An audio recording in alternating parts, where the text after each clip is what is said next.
Hi again.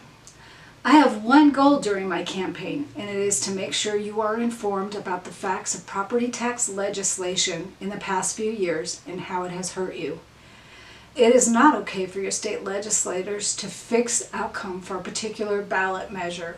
It appears they did this on multiple occasions. Let's explore the major legislative actions since the Gallagher Amendment repeal. A group of concerned citizens realized that repealing Gallagher was going to hurt people like you and me when property taxes started rising. The citizens put Citizen Initiative 120 on the ballot in 2021 to try and limit property tax increases for 2023 and 2024 for real residential property. Remember those words. Proposition 120 would have reduced the residential assessment rate from 7.15% to 6.5%, and they included provisions to allow the legislature to retain $25 million from Tabor over 5 years to maintain local government services such as schools and fire departments. Before the November vote, our state legislature passed SB 21-293. They redefined real residential property to eliminate single-family homes, which confused citizens who voted down Proposition 120. The state won. They did lower the assessment rate to 6.95%, hoping you would see their sacrifice for you. Citizen Initiative 120 would have saved us $383 on a $500,000 property value. After the passage of SB 21-293 and the failure of Prop 120, the state gave us back $118. How generous. Inflation started to impact everyday Americans back in March 2021.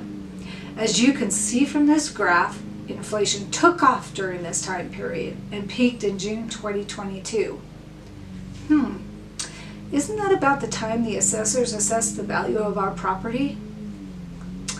Anyway, the state legislature probably decided it was not going to go well for them at the ballot box unless they attempted to help us by lowering the property taxes a little more.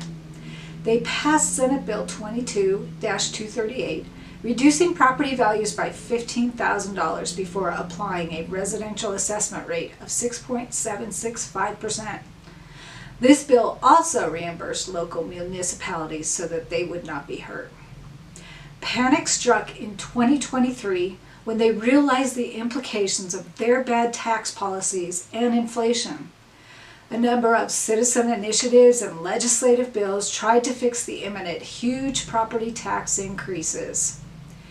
The Independence Institute video series does a good job of explaining the implications of these interim bills. If you want to watch them, go to the links below.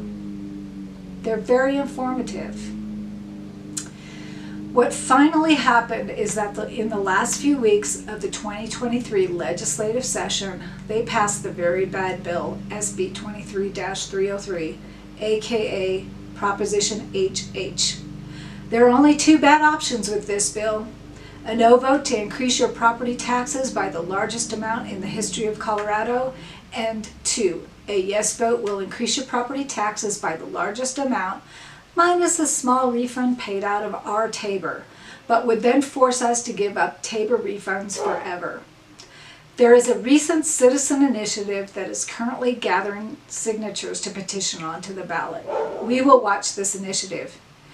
Here is a graph showing how a $500,000 property was impacted by each bill passed by the state legislature. If Gallagher had not been repealed, your residential assessment rate would have been reduced to 6.08%, and your taxes per year would have been reduced by $631, about $50 a month for a $500,000 property. This is the second blue bar. Instead, SB 21-293, the third blue bar, reduced your property tax per year by only $818, or approximately $10 per month. SB 22-238, the fourth orange bar, lowered the tax rate to the present value of 6.765% and a $15,000 subtraction from your property value. But by now your property was worth about 40% more, and a $500,000 home was now worth $700,000. So if your property value was still $500,000, your property tax would have been $38.69. But now because your home is worth more, your property tax is now $54.65, an increase of $15.96 per year or $133 a month. The fifth orange bar is the slight decrease you will see by voting for SB 23-303. I hope you won't be deceived. Our City Council either did not understand the implications of these bills or they didn't care how it affected you. They have yet to push back on Governor Polis and the state legislature because they see the 40% increase in revenue headed their way at your expense. Tell City Council to decrease the mill levy. Tell Governor Polis to call a special session and fix this egregious bill that will disproportionately affect the poor, the single mothers, and the people on fixed incomes. Please subscribe by the buttons below and tune back in for the next video. Thank you.